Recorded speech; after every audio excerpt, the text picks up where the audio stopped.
नमस्कार आप सभी को। मैं राम मलिक आपके अपने YouTube चैनल इकोन इनसाइट पर एक बार फिर आपका स्वागत करता हूं। तो साथियों, हमने हमारे इकोनॉमिक्स की श्रृंखला में जो टॉपिक स्टार्ट किया था, nature and scope of economics, तो हमने कहा था कि ये टॉपिक थोड़ा लंबा है, तो इसलिए हम क्या करेंगे, इसको छोटे छोटे पार्ट में डिवाइड करके पढ़ेंगे। तो हमने इसका फर्स्ट पार्ट अपलोड हमारे YouTube चैनल पर कर दिया था। आज हम इसका सेकंड पार्ट पढ़ेंगे, बेसिकली जिसके अंदर हम क्या पढ़ेंगे, जिसके अंदर हम पढ़ेंगे नेचर ऑफ इकोनॉमिक्स। ठीक है, तो देखो हमने उस दिन भी बात की थी कि बेसिकली नेचर बोलते किसको, नेचर का मीन्स होता कि प्रकृति, यानी कि वो जो सब्जेक्ट हम पढ़ रहे हैं, जिस चीज का हम अध्ययन करने लग रहे हैं, उस चीज की प्रकृति कैसी है। और हमने स्कोप के बारे में बताया था कि स्कोप का मतलब क्या है, कि उसका सब्जेक्ट मैटर क्या है, उसको हम स्कोप के अंदर पढ़ेंगे। तो देखो, अगर हम इकोनॉमिक्स का नेचर की बात करते हैं, यानी कि मोटा मोटा नेचर के अंदर हम देखना क्या होता है कि वो चीज क्या है, वो चीज विज्ञान है या कला है।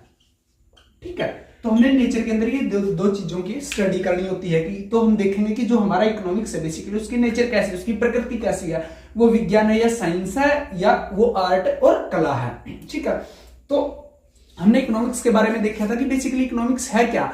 इकोनॉमिक्स जो हमने बोला था कि वो ब्रांच ऑफ सोशल साइंस है, वो ऐसा क्यों है, हमें इकोनॉमिक्स क्यों सीखना पड़ता है, क्यों पढ़ना पड़ता है, क्योंकि भाई हमने ये भी देखा था कि हमने क्या करना पड़ता, हमने हमारे पास रिसोर्सेज दुर्लभ हैं, तो दुर्लभताओं के अंदर हमें क्या करना पड़ता है, हमें चयन करना पड़ता है।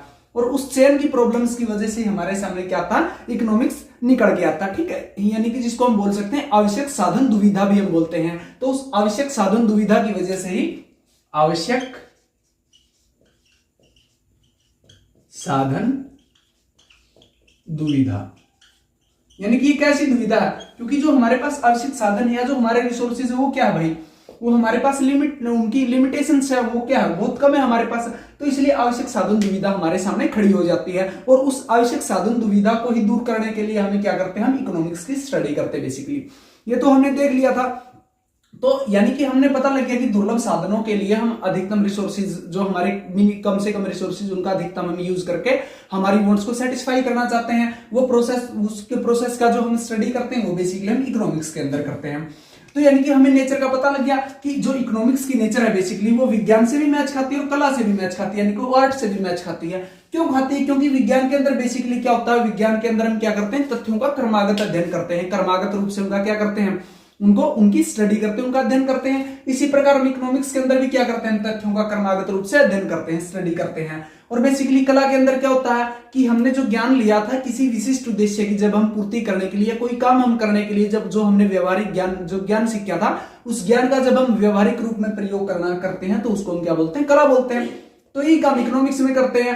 भाई हमने क्या कर लिया था, हमने ये पता लगा लिया था कि जो हमारे साधन है वो बेसिकली स्केर्स है, वो बेसिकली कम है, और वांट्स है वो हमारी ज्यादा है। इसलिए अब हमने जो ज्ञान सीखा था उस ज्ञान को हमने क्या किया, इंप्लीमेंटेशन उसका करना स्टार्ट किया। हमने ग्राउंड लेवल पे देखा हमारी दिनों दैनिक की हमारी क्या है, जो हमारी दिनचर्या की जो आवश्यकताएं हैं उनकी पूर्ति के लिए भी हमने इकोनॉमिक्स का क्या करना शुरू किया, यूज करना शुरू किया। तो इसलिए हमने क्या कर दिया, इकोनॉमिक्स को कला की फॉर्म में भी बना दिया।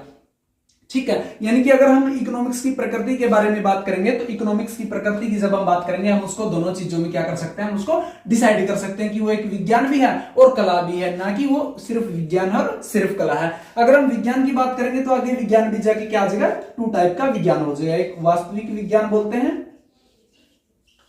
और दूसरा होता है आदर्शात्मक।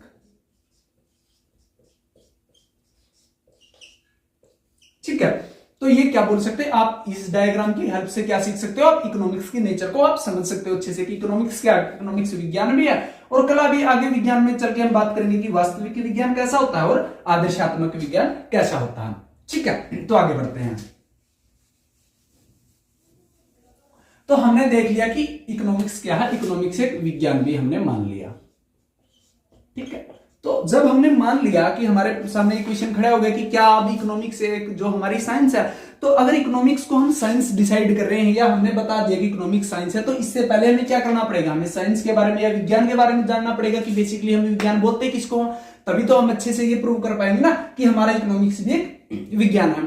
तो जब हम विज्ञान की बात करते हैं तो हमारे सामने भी यहाँ दो क्वेश्चन खड़े हो जाते हैं। पहली बात कि विज्ञान किसे कहते हैं, और दूसरा कि विज्ञान की विशेषताएं क्या है।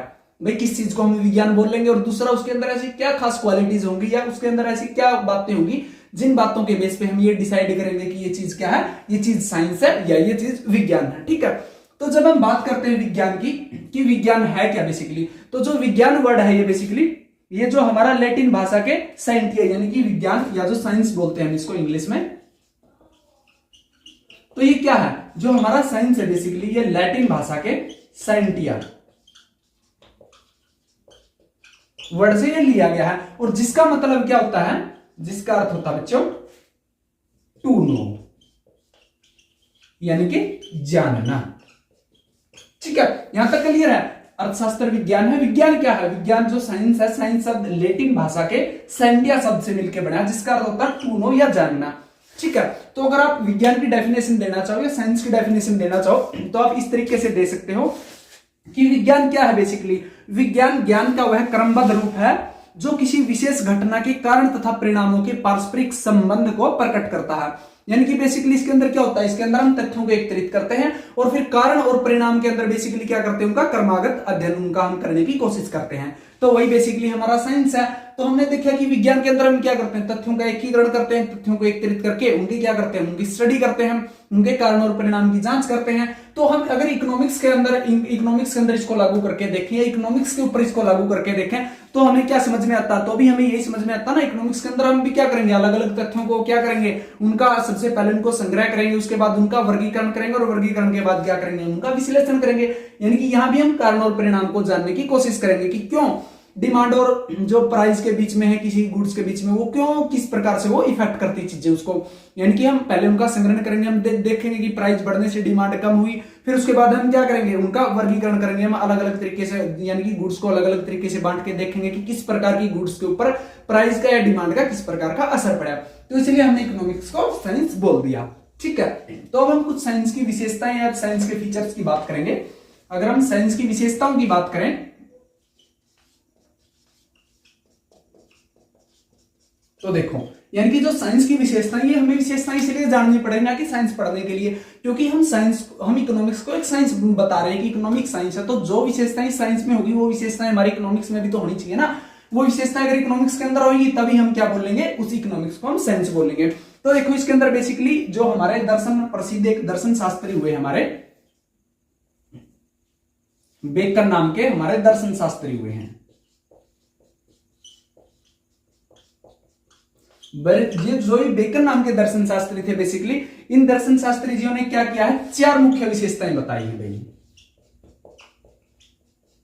कि अगर ये 4 विशेषताएं हैं तो आप उसको क्या बोल सकते हो, आप उसको साइंस बोल सकते हो। तो इनमें 4 विशेषताओं में क्या है, सबसे पहले क्या है, बेकन के अकॉर्डिंग बताया, सबसे पहले क्या, तथ्यों का एकीकरण। एकीकरण बोल रहे हो या तथ्यों को एकत्रित करना। ठीक है, सबसे पहले क्या करेंगे, हम तथ्यों को एकत्रित करेंगे। दूसरा हम क्या करेंगे, फिर उसके बाद उनका माप करेंगे या उनकी मेजरमेंट करेंगे। उसके बाद नंबर 3 पे क्या करेंगे, जब हमने मेजरमेंट भी कर ली फिर हम उनकी व्याख्या करेंगे, और जब हमने उनकी व्याख्या भी कर दी तो व्याख्या करने के बाद हम बेसिकली क्या करेंगे, उसके बाद उनकी हम सत्यता की जांच करेंगे, प्रूव करेंगे हम उनको। ठीक है, तो विज्ञान की बेसिकली 4 विशेषताएं, अगर ये 4 विशेषताएं हमारे इकोनॉमिक्स के अंदर भी हुई तो हम मान लेंगे कि इकोनॉमिक्स क्या है, इकोनॉमिक साइंस है। तो जो हमारे प्रसिद्ध दर्शन शास्त्री बेकन साहब थे, बेकन साहब ने क्या बोला, बेकन साहब ने 4 विशेषताएं बताई हैं साइंस की। पहली बात तो क्या कि तथ्यों को एकत्रित करना। देखो तथ्यों को एकत्रित करने का मीन्स क्या है कि सबसे पहले हम क्या गए, हम ग्राउंड के ऊपर गए, यानी प्राइमरी रूप से हमने डाटा का कलेक्शन किया, सेकेंडरी रूप से हम क्या करेंगे, हम तथ्यों को एकत्रित करेंगे। उसी प्रकार हम क्या करते हैं, इकोनॉमिक्स के अंदर भी हम क्या करते हैं, सबसे पहले हम डाटा का एकत्रीकरण करते हैं, हम सबसे पहले डाटा को इकट्ठा करते हैं। हम ये देखते हैं कि एक अर्थशास्त्री जाके क्या फील्ड में जाके देखता, मार्केट के अंदर देखता है, वो अलग अलग सोर्स से उसको जो डाटा मिला उस डाटा के अकॉर्डिंग वो डाटा को इकट्ठा करता है कि क्या है कि कितना प्राइस बढ़ने की वजह से क्या है, किस प्रकार से मतलब डिमांड के ऊपर इफेक्ट पड़ा, या अदर जो फैक्टर्स के अंदर जो रिलेशन होता है उस रिलेशन के जो भी टोटली डाटा है या जो आंकड़े हैं सबसे पहले उनको इकट्ठा करने का काम करता है। तो ये थी हमारी पहली विशेषता। जो दूसरी विशेषता माप यानी कि मेजरमेंट, यानी कि साइंस में हम इकट्ठे कर लिए सबसे पहले डाटा को, हमने देख लिया भाई ये डाटा हमारे पास डाटा के क्या बंडल पड़े हुए हैं, एक मान के चलो एग्जांपल के तौर पे हमारी शीटें पड़ी हुई एक्सेल के अंदर, हमने डाटा इकट्ठा कर लिया। अब हम उस डाटा की मेजरमेंट करेंगे, यानी कि मेजरमेंट जैसे साइंस के अंदर डाटा की मेजरमेंट होती है, उसी प्रकार हम इकोनॉमिक्स के अंदर डाटा की मेजरमेंट करते हैं। यानी कि जैसे हम इकोनॉमिक ग्रोथ मेजर करते हैं कि किसी भी कंट्री की इकोनॉमिक ग्रोथ कितनी हो रही है, या जीडीपी ग्रोथ मेजर करते हैं, या हम क्या करते हैं अलग अलग इंडेक्स आते हैं, जैसे ह्यूमन डेवलपमेंट इंडेक्स आ गया हमारा, हंगर इंडेक्स आ गया हमारा, एचडीआई इंडेक्स आ गया हमारा। तो इन इंडेक्स के अंदर हम क्या करते हैं, बेसिकली माप करते हैं, हम मेजरमेंट करते हैं। इंप्लॉयमेंट की रिपोर्टें आती है, इसके अलावा जो हमारी आरबीआई की रिपोर्टें आती है, तो उन रिपोर्टों के अंदर बेसिकली क्या होता है, जो डाटा हमने एकत्रित किया था, जो डाटा हमने इकट्ठा किया था, उस डाटा को हमने माप दिया या उसकी हमने मेजरमेंट कर दी। ठीक है। उसके बाद जो नंबर 3 पे व्याख्या, तो हमने जो मेजरमेंट की बेसिकली हमने देखा कि क्या है कि जीडीपी ग्रोथ बढ़ रही है। उसके बाद हम क्या करेंगे, उसकी व्याख्या करेंगे कि जीडीपी ग्रोथ क्यों बढ़ रही है, या जो क्या है, या बेरोजगारी बढ़ रही है। हम बात करते हैं कि दिन ब दिन बेरोजगारी बढ़ती जा रही है, तो उसके बारे में फिर हम व्याख्या करेंगे कि बेरोजगारी क्यों बढ़ रही है, क्या ऐसे उसके रीजन है कि जिसकी वजह से बेरोजगारी बढ़ रही है। या हम देखते हैं कि जो हमारा हंगर इंडेक्स है, हंगर इंडेक्स के अंदर जो इंडिया की है सिचुएशंस काफी बुरी रहती है, हर बार उसका रैंक काफी बुरा रहता है। तो हम उसके बारे में क्या करते हैं, फिर उसकी व्याख्या करने की कोशिश करते हैं, उसकी व्याख्या करते हैं हम, जो हमने मेजरमेंट की थी, जो माप के हमने जो डाटा जो मापा है हमने, जो रिजल्ट निकाले उनसे रिजल्ट की हम क्या करेंगे, व्याख्या करेंगे। ठीक है। उसके बाद हम साइंस के अंदर क्या करते हैं, सत्यता की जांच करते हैं। उसके बाद प्रूव करते हैं हम, भाई हमने जो ये निकाला है, जो हमने या जो एकत्रित किए थे, एकत्रित करने के बाद जो हमने माप किया, माप के बाद जो व्याख्या की, इनकी सबकी हम क्या करते हैं, प्रूव करते हैं इनको साइंस के अंदर। तो अब हम इकोनॉमिक्स से अगर रिलेट करें तो इकोनॉमिक्स के अंदर भी हम सत्यता की जांच करते हैं। जैसे इकोनॉमिक्स के अंदर बहुत सारे हमारे लॉ हैं। जैसे सबसे पहले हमारा क्या लॉ है कि जो हमारे क्या है, बेसिकली हम अलग अलग लॉ की भी सत्यता की जांच करते हैं। जैसे डिमिनिशिंग मार्जिनल यूटिलिटी का लॉ है, उसके बाद जो हमारा डिमांड का लॉ है। तो ये सारे के सारे लॉ की हम क्या करते हैं, सत्यता की जांच कर सकते हैं, प्रूव कर सकते हैं। यहां जाके बेसिकली दो चीजों की हमें क्या करना पड़ता है, जांच दो प्रकार से होती है। ठीक है। तो जब हम जांच की बात करेंगे बच्चे, तो जांच में सबसे पहले ही हमारी जांच में क्या होता है कि जिसके अंदर हमारा मान लीजिए कोई हमने नियम बनाया, तो अगर वो नियम हमारा वास्तविक मान्यताओं पे टिका हुआ है, अगर वो हमारा वास्तविक मान्यताओं के ऊपर टिका हुआ है, तो भी हम क्या मान लेंगे कि जो हमारी सत्यता की जांच अच्छे तरीके से होगी, हमने प्रूव करके दिखा दिया। और दूसरा क्या हो गया, यानी कि अगर वास्तविक मान्यताओं पे टिका है तो हम उसको सत्य बिल्कुल मान लेंगे, उसको सत्य करार देंगे। दूसरा क्या होता है, दूसरा बेसिकली फ्यूचर के ऊपर होता है। अगर हमने कोई मान्यता है, कोई ऐसी मानी हुई है जो क्या होगी, जो भविष्यवाणी के ऊपर बेस होगी, तो भविष्यवाणी के ऊपर जो बेस होगी उसको भी हम क्या करेंगे, उसको भी क्या मान के चलेंगे, उसको भी सत्य मान के चलेंगे कि कोई चीज क्या है कि जो फ्यूचर में अगर कोई चीज होनी है, या कोई फ्यूचर की भविष्यवाणी से रिलेटेड कोई चीज है, अगर ऐसी हमने कोई मान्यता मान के चल रही, तो उसको भी हम क्या मानेंगे, उसकी भी जो सत्यता की हमने जांच की थी, जो हमारे रिजल्ट्स आए थे, उसको हम सत्य ही मान के चलेंगे। ठीक है। तो ये बेसिकली विज्ञान की 4 विशेषताएं थी जो हमारे इकोनॉमिक्स के ऊपर क्या होती, फुलफिल करती हैं। तो इसीलिए हम क्या मान सकते हैं, इकोनॉमिक्स को हम साइंस मान सकते हैं। ठीक है। तो आगे बढ़ते हैं। तो जब हमने इकोनॉमिक्स को साइंस मान लिया, अब इसके ऊपर क्या होता है, अलग अलग इकोनॉमिक्स क्या होते हैं, अलग अलग, क्योंकि देखो इकोनॉमिक्स एक ऐसा सब्जेक्ट है, इकोनॉमिक्स के अंदर क्या है, हर जो कोई भी एक टॉपिक है या कोई भी एक मुद्दा है, तो हर इकोनॉमिक्स क्या होते हैं, अपने अपने व्यू होते हैं, अपने अपने विचार होते हैं, कोई उसको कुछ मानता, कोई कुछ मानता। तो जब हमने क्या माना, जब इसको माना, तो ये क्या है, एक सोशल साइंस होता है, इसको हमने सोशल साइंस मान लिया। तो बहुत सारे इकोनॉमिक्स क्या है, बहुत सारे इकोनॉमिक्स ये मानते हैं कि जो इकोनॉमिक्स है बेसिकली वो साइंस है नहीं, वो साइंस है ही नहीं। क्योंकि साइंस के अंदर क्या होता है, यानी कि जिसको हम नेचुरल साइंस भी बोल देते हैं, प्राकृतिक विज्ञान भी बोल देते हैं, जैसे हमारा भौतिक शास्त्र है, हमारा रसायन शास्त्र है, उनके अंदर बेसिकली क्या होता है, उनके अंदर बेसिकली हम निर्जीव पदार्थों की स्टडी करते हैं। लेकिन इकोनॉमिक्स के अंदर तो हम ह्यूमन बीइंग की बात करते हैं या रैशनल्स ह्यूमन की बात करते हैं, तो इसलिए बहुत सारे मानते हैं कि ये साइंस है नहीं। लेकिन दरअसल वहां बात क्या कि वो उसको प्राकृतिक साइंस नहीं मानते या उसको नेचुरल साइंस नहीं मानते, वो क्या मानते हैं, उसको सोशल साइंस मानते हैं। क्योंकि इसके अंदर हम क्या करते हैं, हम समाज का, हम लोगों का अध्ययन करते हैं। तो जो लोग इसको सोशल साइंस मानते हैं, तो सोशल साइंस मानने के पीछे उनको कुछ तर्क भी देने पड़ते हैं, कुछ आधार होते हैं, भाई ये ऐसे तर्क है, जिन तर्कों के आधार पे हम क्या करते हैं, हम इसको सोशल साइंस मानते हैं।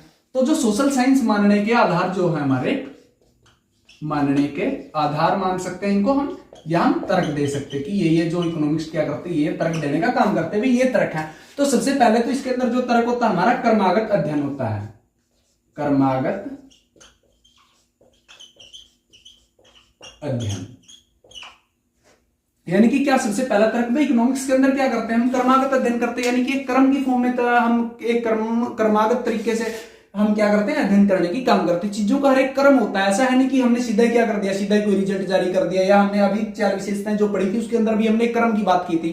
कि सबसे पहले हम डाटा कलेक्ट करेंगे, उसके बाद हम डाटा की मेजरमेंट करेंगे, माप करेंगे, और माप करने के बाद क्या हम उसकी व्याख्या करने का काम करेंगे, और व्याख्या करने के बाद हम क्या है सत्यता की जांच करेंगे, प्रूव करने का काम करेंगे। तो इकोनॉमिक्स के अंदर बेसिकली क्या है, क्रमागत अध्ययन, एक सिस्टमैटिकल क्या है, एक स्टडी है। तो इसलिए क्या है, यानी कि इसके अंदर जो हम क्रमागत अध्ययन करते हैं बेसिकली हम मान सकते हैं कि सबसे पहले जैसे हम क्या करेंगे, हम उत्पादन के बारे में बात करते हैं। जैसे भाई सबसे पहले उत्पादन हुआ, उत्पादन के बाद उसका क्या हुआ, उस चीज का हम क्या करेंगे, हम एक्सचेंज करेंगे, ठीक है। एक्सचेंज के बाद उसका क्या करेंगे, जैसे उत्पादन हो गया, विनिमय हो गया उस चीज का, उसके बाद हम क्या करेंगे, उसके बाद हम उस चीज का उपभोग करेंगे। तो ऐसा क्या एक साइंटिफिक तरीके से चीजें क्या वो कड़ी से कड़ी जुड़ी हुई है। तो उस प्रकार से हम इकोनॉमिक्स के अंदर स्टडी करने की कोशिश करते हैं, ठीक है। तो जो सेकंड बात है, इसकी जो सेकंड तरह का वो बोलते हैं वैज्ञानिक नियम,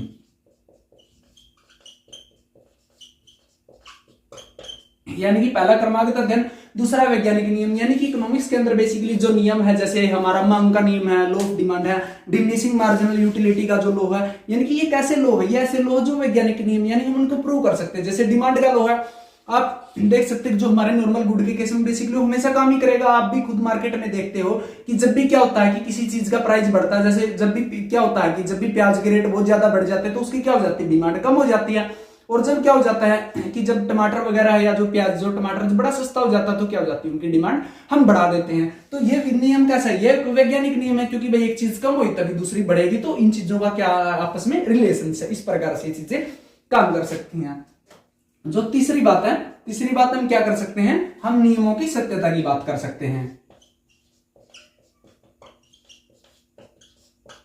नियमों की सत्यता, यानी कि जो हमने नियम बताए हैं, जैसे मांग का नियम है, घटती सीमांत उपयोगिता का नियम है, तो ये जो नियम है बेसिकली ये क्या नियम है, ये भाई सच्ची घटनाओं पर लागू है ना, इन नियमों की सत्यता है। ऐसे तो है नहीं कि हवा हवाई है, यानी कि हमें हवा में कोई नियम बना दिया, उस नियम का क्या कि धरातल के ऊपर क्या उसका कोई बेस है ही नहीं, धरातल के ऊपर वो नियम लागू होता नहीं। ये नियम कैसे, ये नियम धरातल पर लागू होने वाले, जैसे घटती सीमांत उपयोगिता का नियम है। हम अगर डेली लाइफ में भी हम अगर ऐसा करना चाहें कि आपको मान लीजिए बहुत ज्यादा भूख लगी हुई है, भूख में आप जितना खाना खाते जाओगे यूटिलिटी क्या होती जाएगी, यूटिलिटी जो मार्जिनल यूटिलिटी बेसिकली वो घटती रहेगी। तो इसलिए क्या कि ये जो नियम है, इन नियमों को हम मतलब सत्यता, ये नियम वास्तविकता पर लागू होते हैं, व्यवहारिकता में ये नियम लागू होते हैं। तो इसलिए हम क्या मानते हैं, इकोनॉमिक्स को हम सोशल साइंस मानते हैं। इकोनॉमिक्स को सोशल साइंस मानने के पीछे क्या है, ये इतने सारे तर्क हैं, ठीक है। अब हम एक बार ये भी देख लेते हैं कि जो लोग क्या है, यानी कि जो हमारे इकोनॉमिक्स वो बेसिकली क्या है, वो जो उसको जो बेसिकली इसको साइंस नहीं मानते या वो इसको नेचुरल साइंस नहीं मानते।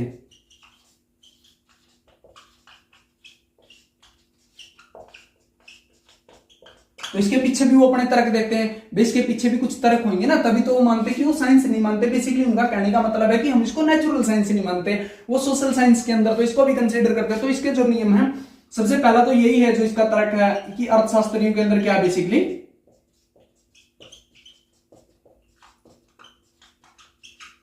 मतभेद बने हो कि अर्थशास्त्रियों के अंदर मतभेद है। बहुत सारे अर्थशास्त्री इसको साइंस मान रहे हैं, कुछ बहुत सारे अर्थशास्त्री इसको अर्थशास्त्री जो इसको है साइंस नहीं मान रहे, क्योंकि सबके क्या सबके अपने अपने तर्क हैं। उसके बाद निश्चित नियम,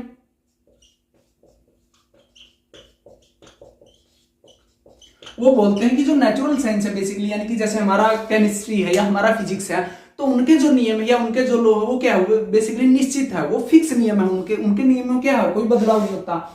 लेकिन इकोनॉमिक्स से बहुत सारे नियम जिनके क्या हो जाते हैं, एक्सेप्शनल केस मिल जाते हैं हमें, जैसे लॉ ऑफ डिमांड है, हालांकि मांग का नियम है, हम मानते हैं कि वो धरातल पर लागू भी होता, लेकिन क्या कि जो हमारे गिवन गुड्स हैं, तो गिवन गुड्स के मामले में क्या हो जाता है, हमारा लॉ ऑफ डिमांड काम करना बंद कर देता है। तो इसलिए वो क्या मानते हैं कि भाई इकोनॉमिक्स के जो नियम है वो निश्चित नियम नहीं है, और ये अगर निश्चित नियम नहीं है तो इस वजह से हम इसको क्या नहीं मान सकते, हम इसको साइंस नहीं मान सकते। दूसरा मानते हैं कि सार्वभौमिक नियम,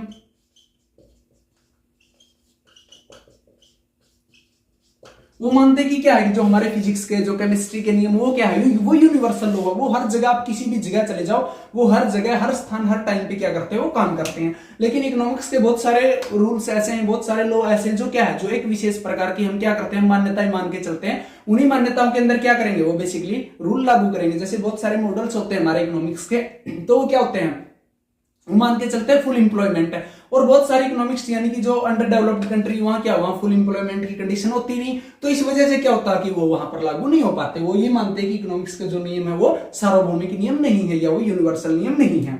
इसके बाद वो मानते हैं कि नियमों की सत्यता की जांच,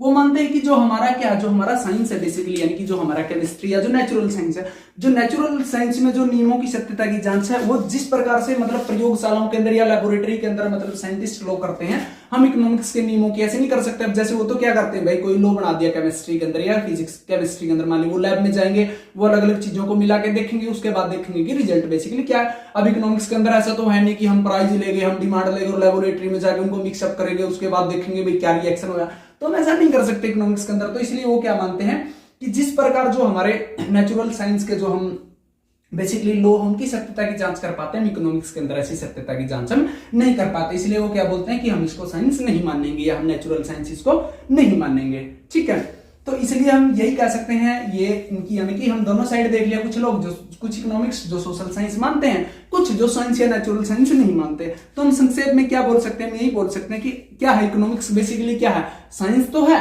बट वो नेचुरल साइंस नहीं, वो एक सोशल साइंस है। ठीक है, तो जब हमने साइंस की प्रूव कर दिया, फिर मैंने पढ़ा था कि साइंस दो प्रकार का साइंस होता है, एक हमारा रियल साइंस या वास्तविक विज्ञान, और दूसरा विज्ञान कैसा होता है, हमारा आदर्शात्मक विज्ञान होता है। ठीक है, तो हमारा अगला क्वेश्चन शुरू होता है कि जो हमारा बेसिकली इकोनॉमिक्स है, क्या वो वास्तविक इकोनॉमिक्स है या वो आदर्शात्मक इकोनॉमिक्स है, यानी कि वो वास्तविक विज्ञान या आदर्शात्मक विज्ञान।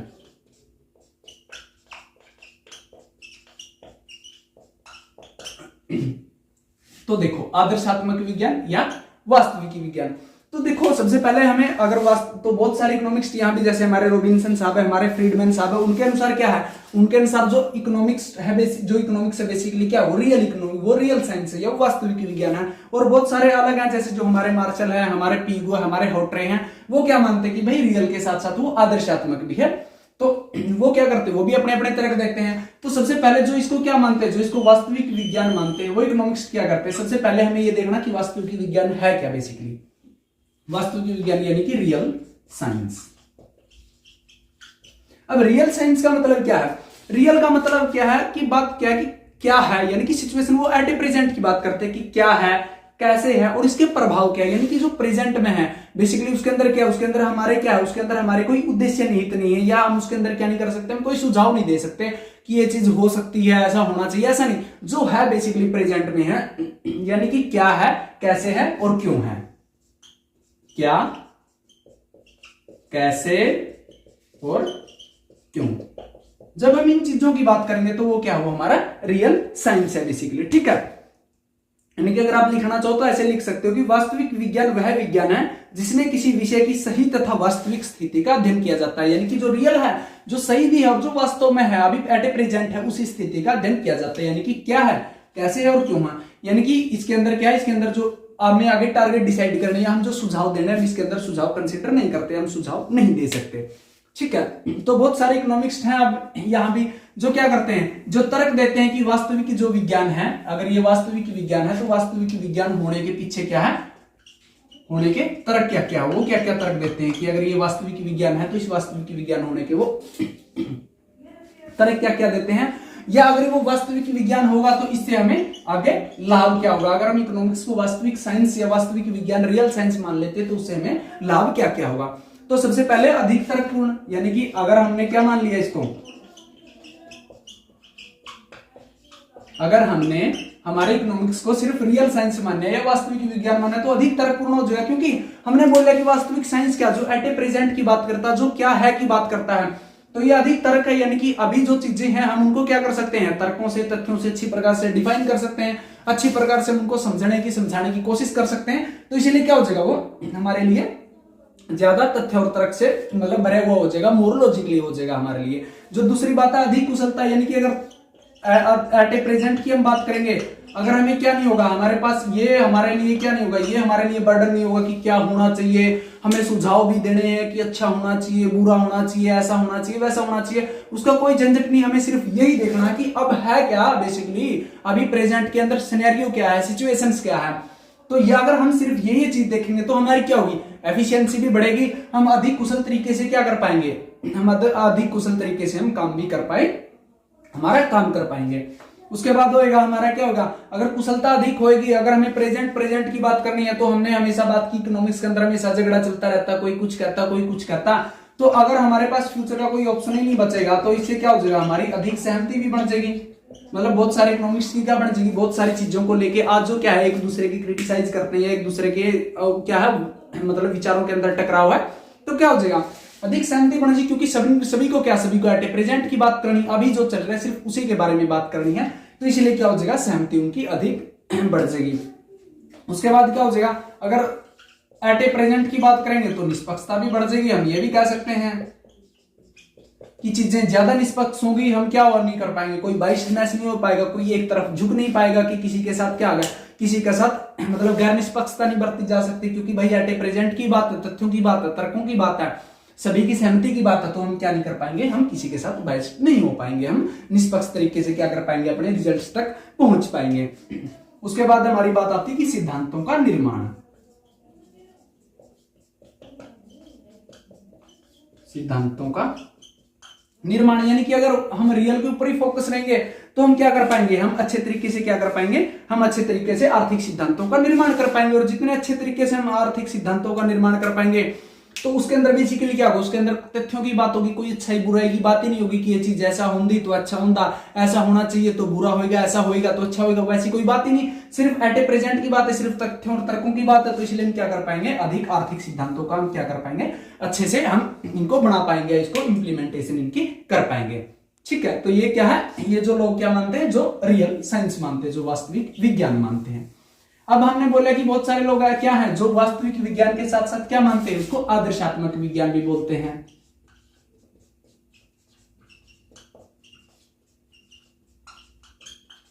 तो जो आदर्शात्मक विज्ञान मानते हैं वो भी इसके बारे में कुछ फायदे बताते हैं, कुछ तर्क बताते हैं कि अगर हम इसको आदर्शात्मक मान लेंगे तो हमें क्या क्या फायदे होंगे। तो देखो वो क्या क्या फायदे बोलते हैं। बेसिकली सबसे पहले आदर्शात्मक की अगर हम बात करेंगे तो आदर्शात्मक के अंदर बेसिकली क्या होगा, लक्ष्यों का निर्माण होगा,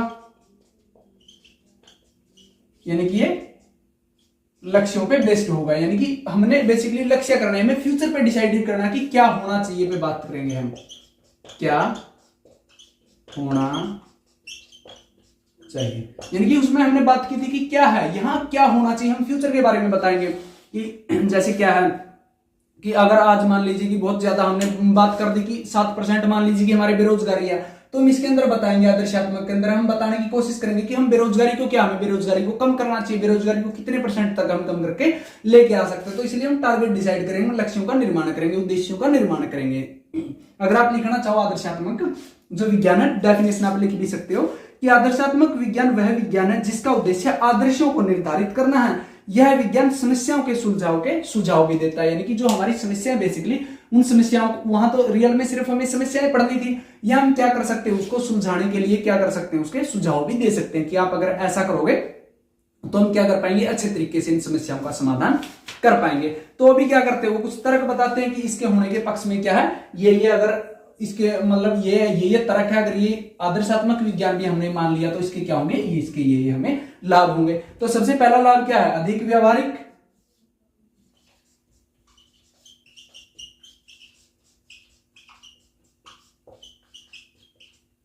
देखो भाई मोटी सी बात है, अगर हमने उसको रियल मान लिया, यानी कि कोई समस्या, अगर हमने सिर्फ समस्या की स्टडी कर ली और हमने ये सुझाव दिया यानी कि मतलब इसके बाद क्या होना चाहिए या किस किस तरीके से हम क्या कर सकते हैं, इस समस्या का समाधान कर सकते हैं, इस समस्या को सुलझा सकते हैं, तो क्या होगा, क्या वो रियल में मतलब बिहेवियर हो पाएगा, या वो क्या धरातल लेवल पे काम कर पाएगा, वो नहीं कर पाएगा, वो चीज टिक ही नहीं पाएगी। क्योंकि लोगों को क्या है, या किसी भी समाज को क्या भाई समस्याओं का समाधान भी तो चाहिए होता ना। मान लीजिए इकोनॉमिक ग्रोथ हो ही नहीं रही, तो हमें क्या करना पड़ेगा, कुछ ऐसे इनिशिएटिव भी लेने पड़ेंगे, कुछ ऐसा समाधान, कुछ ऐसे सुझाव भी बताने पड़ेंगे, जिससे क्या होगी, जो हमारी प्रॉब्लम्स थी उस प्रॉब्लम का हमारा सॉल्यूशन हो सके। तो इसलिए उनका ये तरह का ये मानना कि अगर हम इसको आदर्शात्मक विज्ञान भी मानेंगे तो ये क्या होगा, ज्यादा व्यवहारिक होगा, अधिक व्यवहारिक होगा। उसके बाद अधिक उपयोगी,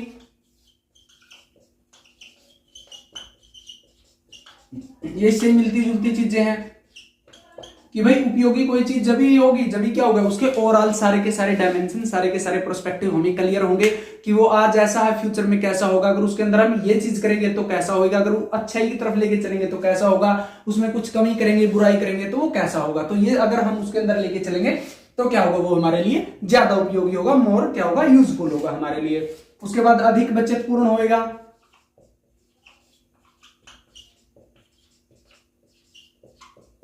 अधिक बचत पूर्ण का मीन्स क्या है कि हमने पढ़ लिया, जैसे क्या है कि मान लीजिए हमने 4 लोग लगाए थे जो क्या कर रहे थे, जो रियल क्या कर रहे थे, जो हमारी वास्तविक विज्ञान है, वास्तविक विज्ञान के अंदर या रियल इकोनॉमिक्स के अंदर वो क्या कर रहे थे, बेसिकली वो समस्याएं बता रहे थे। और हमने बोल दिया कि ये 4 लोग समस्याएं बता रहे, समाधान कोई और ही बताएगा, तो वो क्या होगा, वो हमारे लिए और भी ज्यादा बर्डन का काम हो जाएगा। भाई 4 लोगों ने समस्याएं बताई, फिर समाधान ढूंढने के लिए किसी और को लेके आना पड़ा। लेकिन यहाँ क्या है भाई, जो इकोनॉमिक्स है बेसिकली जिन्होंने समस्याएं बताई थी, समाधान भी वही बताएंगे, तो क्या टाइम की भी बचत होगी, पैसे की भी बचत होगी और सारी चीजों की क्या होगी। बेसिकली हमारा इकोनॉमिक्स का पर्पस ही क्या है भाई, कम से कम रिसोर्सेज में जितना ज्यादा क्या कर पाओ आप सेटिस्फेक्शन ले पाओ, उतना ज्यादा आप लेने की कोशिश करो। तो इसलिए क्या होगा, ये हमारे लिए ज्यादा बचतपूर्ण होगा।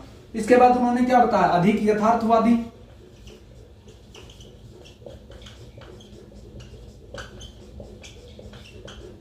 क्या बताया कि अगर इकोनॉमिक्स के अंदर हम क्या करेंगे, अगर हम इसको आदर्शात्मक मानेंगे तो ज्यादा यथार्थपूर्ण होगा, यानी कि ज्यादा क्या होगा, ज्यादा रियलिस्टिक होगा। इसकी अप्रोच क्या हो जाएगी, इसकी रियलिस्टिक अप्रोच हो जाएगी। तो ये उन्होंने क्या किया, अपने पक्ष में तर्क दिए। तो अंततः कंक्लूजन तौर पे हम क्या कह सकते हैं, हमने माना है कि ये क्या है, ये आदर्शात्मक विज्ञान भी है और ये क्या है हमारा, ये हमारा रियल विज्ञान भी है। तो जो हमारे क्या, जो वैगनर साहब है, हमारे इकोनॉमिस्ट वैगनर ने कहा कि अर्थशास्त्र एक वास्तविक तथा आदर्शात्मक दोनों प्रकार का विज्ञान है। तो वैगनर साहब ने अंततः मान लिया, और वैगनर साहब के हिसाब से क्या हुआ, सभी इकोनॉमिक्स ने मान लिया कि ये क्या है, ये वास्तविक भी है और ये क्या है, ये आदर्शात्मक भी है।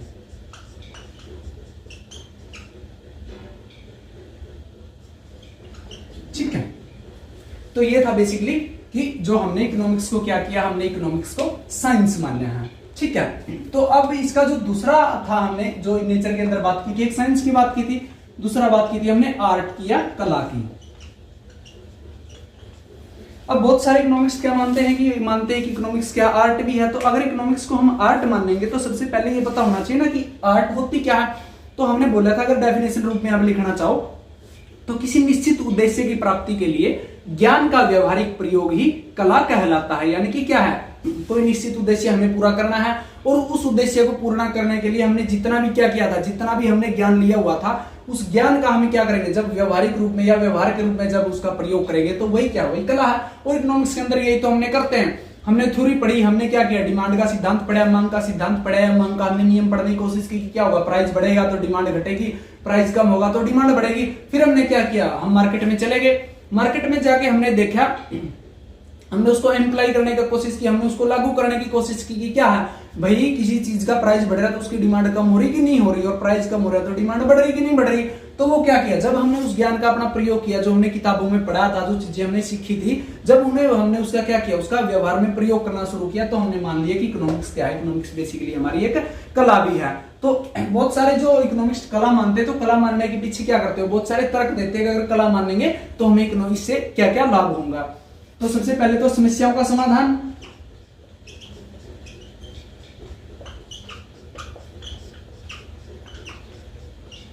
और ये हमने इकोनॉमिक्स में पहले दिन ही पढ़ा था कि हमें क्या है भाई, बहुत सारी समस्याएं हैं क्योंकि संसाधन दुर्लभ हैं, स्केर्सिटी संसाधनों की।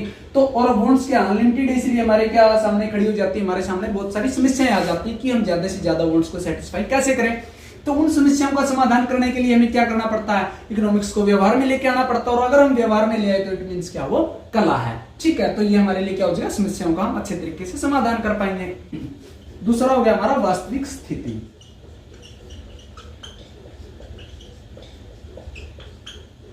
यानी कि क्या है, रियलिस्टिक सिचुएशंस। यानी कि क्या, बेसिकली अगर हम व्यवहार में लेके आएंगे जो इकोनॉमिक्स की थ्योरी, तभी तो हमें रियल के बारे में पता चलेगा ना कि रियल में सिचुएशंस क्या, मंदी की सिचुएशंस है, तेजी की सिचुएशंस है, बेरोजगारी की है या रोजगार की सिचुएशंस है, या आर्थिक वृद्धि विकास हो रहा है या नहीं हो रहा। तो वो हमें तभी पता चलेगा जब हम उसको क्या करेंगे, व्यवहार में लेके आएंगे या आर्ट की फॉर्म में या कला के रूप में हम उसका प्रयोग करेंगे। ठीक है, उसके बाद है आर्थिक सिद्धांतों की जांच।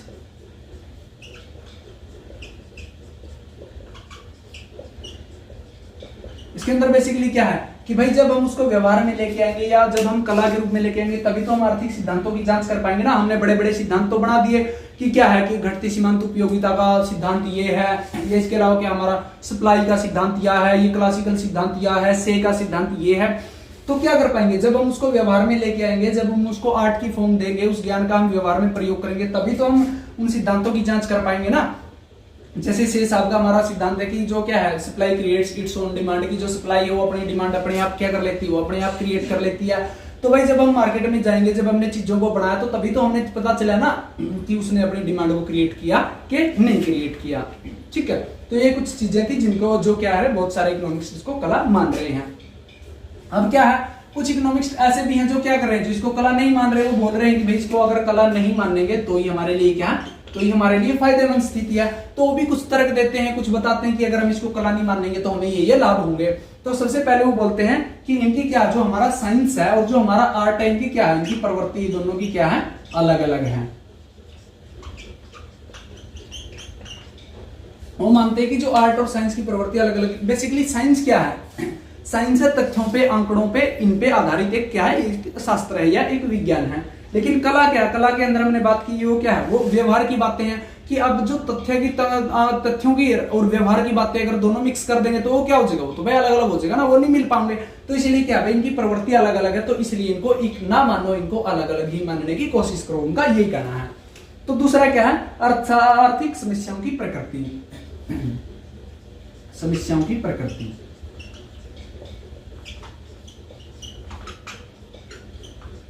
तो इकोनॉमिक्स क्या मानते हैं कि भाई क्या है कि जो हमारे इकोनॉमिक्स है, बेसिकली जो इकोनॉमिक्स की और जो साइंस की क्या, उनकी जो आर्थिक तथ्यों की क्या, उनकी प्रकृति अलग अलग है। कि जो साइंस का क्या है, जो बेसिकली आर्थिक समस्याओं के अंदर क्या, आर्थिक समस्याओं के अंदर हम बेसिकली क्या है कि अलग सारी चीजों को छोड़कर हम सिर्फ ह्यूमन के भौतिक कल्याण संबंधी या धन संबंधी सिर्फ उन्हीं चीजों की बात करते हैं। तो वो अपने आप में क्या है, अपने आप में एक अलग प्रकार की। और जो अगर हम व्यवहारिक ज्ञान की बात करेंगे तो जिसके अंदर हमारा राजनीतिक, हमारा धार्मिक, हमारा सामाजिक, तो सभी तरह का हमारा ज्ञान हो जाता है। तो इसलिए क्या यहाँ भी हमारे पास क्या एक कन्फ्लिक्ट पैदा हो जाता है। तो इसलिए मानते हैं कि वो आप कला को और इकोनॉमिक्स को अलग अलग ही मानो, आप इकोनॉमिक्स को कला मान के ना चलो। उसके बाद वो मानते हैं कि अनिश्चितता यानी अनसर्टेनिटी,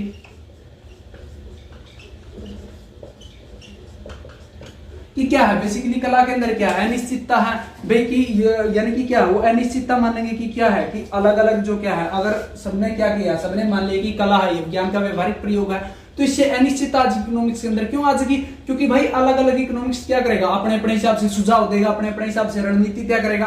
तो क्या होगा, इससे क्या होगा, जो रिजल्ट है वो रिजल्ट एक समान नहीं आ पाएगा। जो हमने तथ्य आंकड़े इकट्ठे कर लिए थे उसके बाद भी क्या होगा, अगर हम सत्यता की जांच करेंगे तो अच्छे तरीके से उन चीजों को प्रूव नहीं कर पाएंगे। ठीक है, तो इसलिए क्या हो गया। और एक लास्ट में मानते हैं कि तत्काल समाधान का अभाव।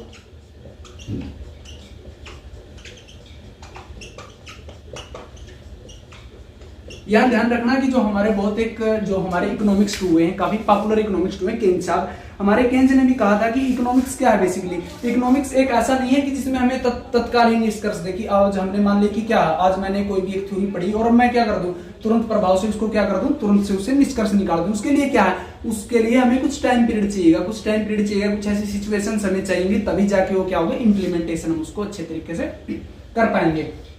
लेकिन अगर व्यवहारिक ज्ञान मान लिया तो भाई किसी ने कुछ भी सीखा और वो तुरंत प्रभाव से उसको लागू करने की कोशिश कर देगा, तो ये क्या है, ये इसको लागू करना एक अच्छा नहीं है, या प्रॉपर तरीके से हम इसको लागू नहीं कर सकते।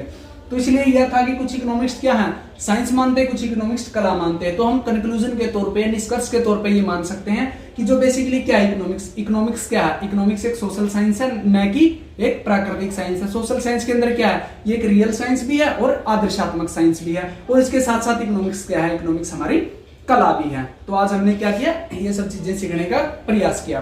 तो आशा है कि ये लेक्चर आपको समझ आया होगा। इसी उम्मीद के साथ आज हम विदा लेते हैं, मिलते हैं अगले लेक्चर में। तब तक के लिए पढ़ते रहिए, सीखते रहिए। धन्यवाद।